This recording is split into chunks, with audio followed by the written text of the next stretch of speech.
Santa's Workshop is a cute theme park in Colorado. Here is Christmas year round, as you'll find rides, shops, and characters themed to the holiday.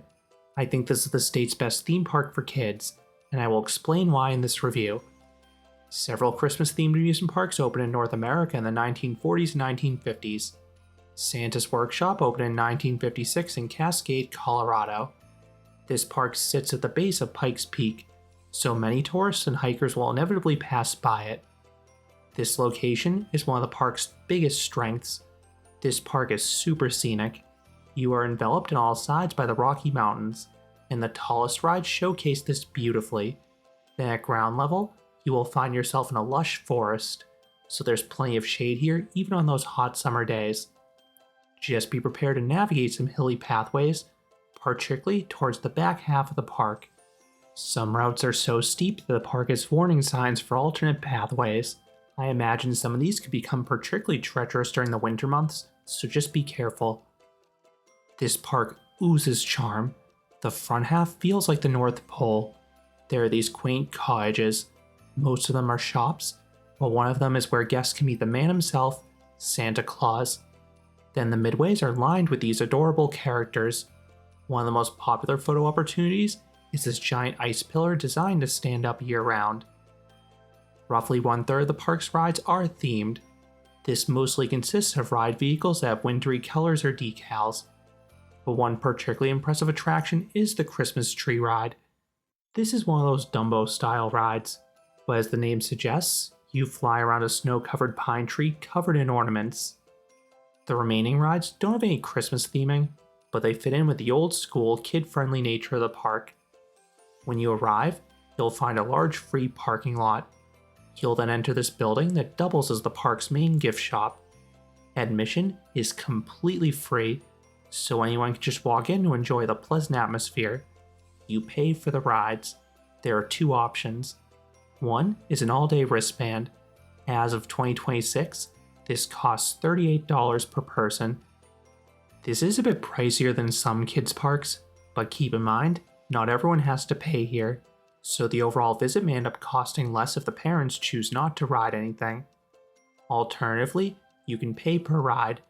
This is not well advertised on the website, but tickets for each ride can be purchased for $5. This is a great option if you only want to ride a few things. That is particularly true if you're a coaster enthusiast who is visiting solely for the coaster credit. Now let's run through the ride lineup. This park features 28 rides. Most are geared towards kids. 9 of those rides have no minimum height requirement. An additional 17 rides require guests to only be 32 inches tall to ride. That means kids can ride most attractions here by age 2, which is amazing. The 2 strictest rides here are the Junior Drop Tower, where guests must be 38 inches tall, and the Zip Line, where guests must be 42 inches tall. So kids should be able to ride everything once they are 4 to 5 years old, which is way better than most parks. And the big kids at heart, aka adults, are not left out, as they can ride 3/4 of the attractions. This makes the park a true family experience. The lone roller coaster here is the Candy Cane Coaster. This is an old Molina and Sons kiddie coaster. It is definitely janky, which is not too surprising given its age, but kids love it, and you can get some laterals entering the second hill in the final turn. Moving on to the flat rides, there are a bevy of small roundabouts for kids. There are a wide range of vehicles for them to choose from. With regards to the larger flats, this park has some beloved classics. There are a few I want to highlight. Dive Bombers is a set of Bishroko flying scooters. These are shockingly fast. These are super snappable, and I know some friends who have done this in the past, but this is frowned upon by the park. I chose to exercise restraint so I would not ruin the cycle for the other families on board. You can still get some great movement, even if you don't snap. The Scrambler is also operated quickly, so it offers better laterals than you may expect for a park like this. Giant Wheel is advertised as North America's highest elevation Ferris wheel. Built by Eli Bridge, this one offers stunning views of the mountains. While on the topic of scenic rides, this park also has a sky ride. This is up there with the Ferris wheel for the best views within the park. This is not a transportation ride. It is operated as a round-trip scenic experience. There also is a train offering a narrated tour along the park's borders, but this was unfortunately closed for technical issues during my visit. I also like the antique car ride by the entrance. The course is short, but you pass a few props along the way. Two other attractions I want to highlight. One is Santa's Sleigh Ride. This is the park's newest ride. It specifically is a soaring eagle zipline. A gondola is hoisted backwards up a tower, offering some lovely views. Then the gondola is released, building some serious speed, and this ride is accompanied by some nice onboard audio as a bonus. The final attraction to highlight is the recently refreshed Peppermint Slide. This is a spiral slide.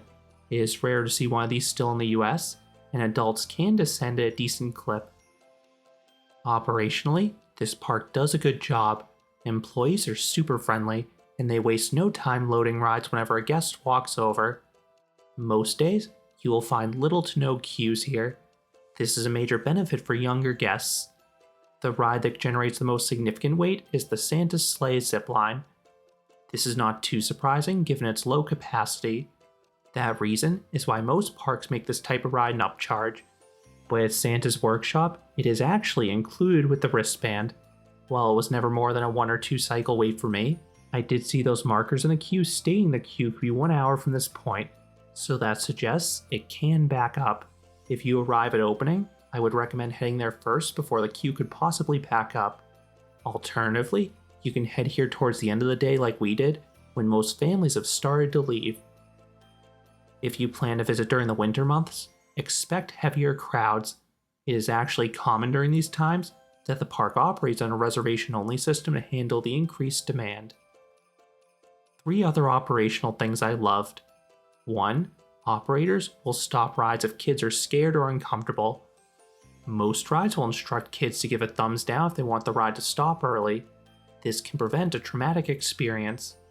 The only other park I've seen do this, coincidentally, is Santa's Village in New Hampshire.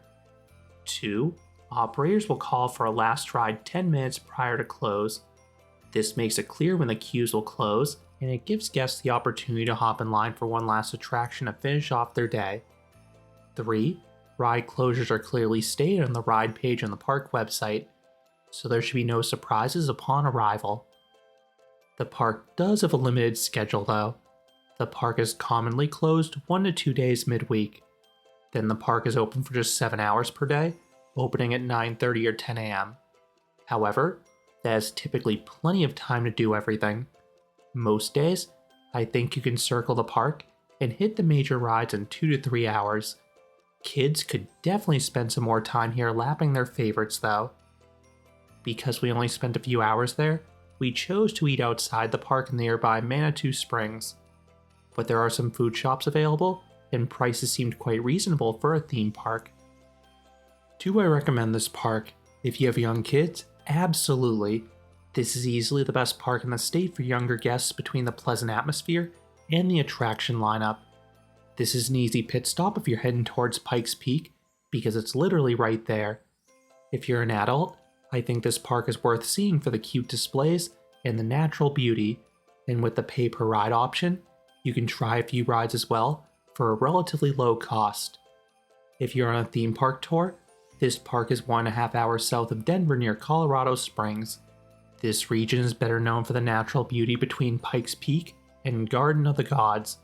You can make a day trip experiencing these. Then along with Santa's Workshop, Cave of the Winds is also nearby. This place is home to Pterodactyl.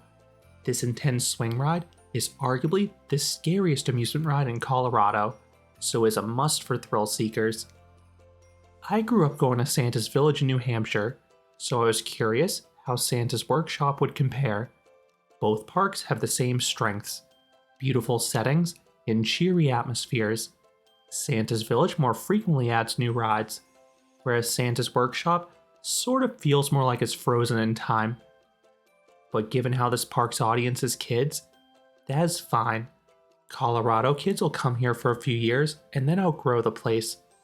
But they will return decades later when they have kids of their own, and it'll be nostalgic seeing the same rides they grew up experiencing. Those are my thoughts on Santa's Workshop in Colorado. What are your thoughts on this park? Do you agree this is the state's best theme park for kids? Let me know down in the comments. If you enjoyed this review, if you enjoyed this review, I would appreciate it if you gave this video a like, and you consider subscribing, because there'll be a lot more roller coaster and amusement park videos here at Canopy Coaster. Thanks for watching.